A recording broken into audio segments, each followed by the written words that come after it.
My friends are different, and that's intentional. I am privileged to have several small but strong friendship circles, some similar to me, others not so similar, to me or each other. Now, don't get me wrong, there's something beautiful about those friendships that make you feel like you're cut from the same cloth, but in my opinion, the good stories come from different. With same, you get to go on adventures, but with different, you get into shenanigans. I once stood at the walk-up window of Square Donuts in Bloomington, Indiana, and ordered my donut, while my best friend was immediately to my right rummaging through their dumpster looking for hers. But I'm not just in it for the laughs, guys. Different opens up a whole new level of friendship, one that challenges my perception of the world. I'm used to being friends with all sorts of different people, but up until last summer, I had never tried to be friends with someone I once wanted to date.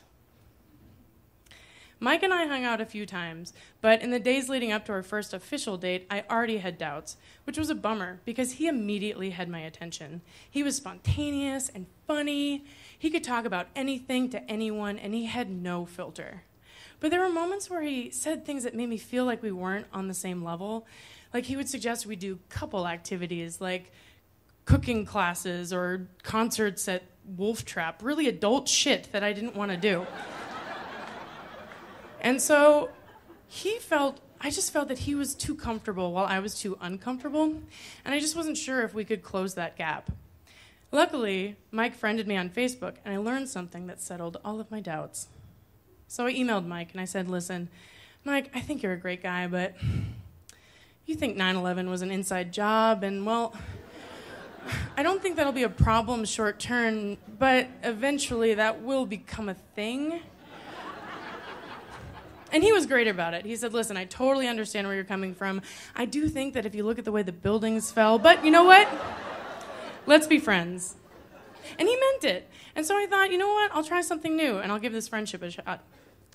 Being friends with him was kind of like being in high school again, because it was really informal and fun. And he may be a 9/11 conspiracy theorist, but it's not even close to the most notable thing about this guy. No topic was off the table for this guy. And one topic that was frequently on the table was sex. When he had sex, who he wanted to have sex with, how successful or unsuccessful he was, all in great detail. And I won't lie to you, this actually wasn't my favorite part about Mike. Not that I don't like talking about that, because I fucking love talking about sex with most of my friends, if not all of them. But with Mike, I just felt really anxious about it, and I couldn't quite place where that anxiety came from. So whenever the topic came up, I just adopted a live and let live kind of philosophy and wished him well in his pursuits. He also hated wearing pants. He'd come over to my house over the summer, and it kind of became common practice for him to trade in his jeans for a pair of my shorts. You know, but then eventually he stopped asking for my shorts and just wore boxers. This is mostly a reflection of myself than it is about him, really. But, like, these moments would happen, and I just attributed my discomfort to the fact that we started as dating people and then ended as friendship. And I justified all of this as if we had always just been friends, then I would have attributed all of this behavior to personality traits that just make him weird and different. And I'm okay with that. But about a year ago, my roommate moved out, and she took our couch with her. So I bought a new couch, and I asked Mike to help me move it in. He came over, and within minutes, he said, do you mind if I just wear my boxers? Unfortunately, that's not an uncommon question, but it still surprised me, given what we had to do. Even so, I was like, well, boxers are more or less short, so sure, why not? So then we pick up the couch, and we successfully wedge that motherfucker halfway through the door, and we could not move it. We both let go of the couch, and it remained suspended in midair. We could not move that couch in or out of the apartment until we removed the back door and the security door to wedge it through.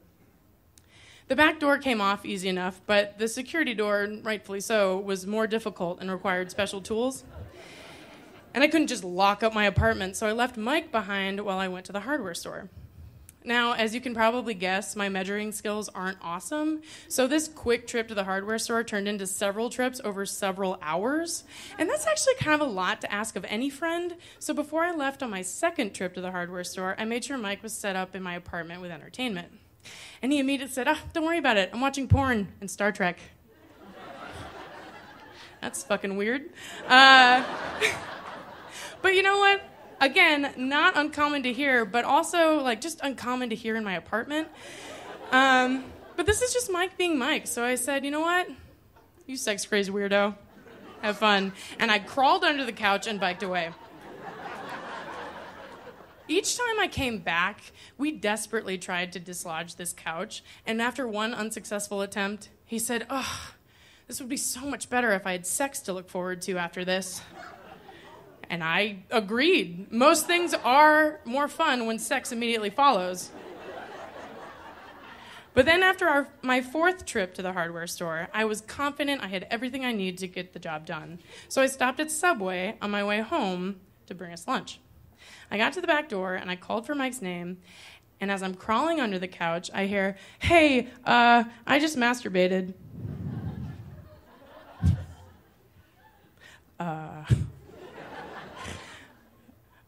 Here's your sandwich.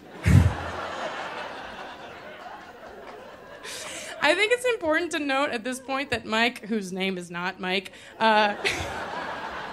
Mike is standing in front of me with his sweatshirt tied around his waist, but with the body of the sweatshirt, here. So even cum stains are not enough to make this man put on his fucking pants.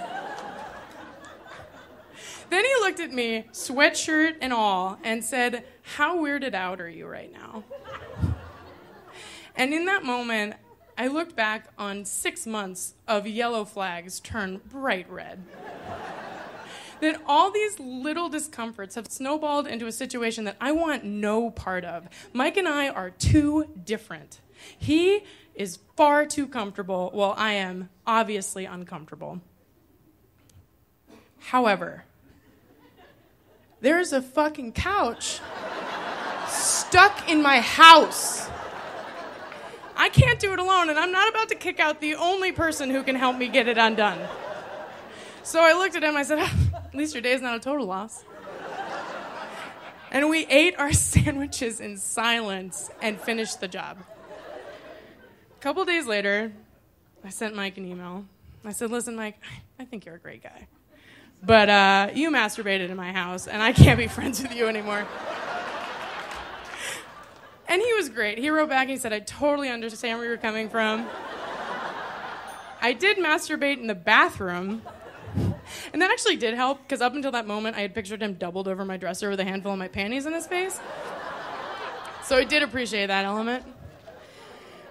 And in a few weeks, I'm moving out of my apartment into my own living situation. I'm bringing the couch, and I've hired movers who will be wearing pants.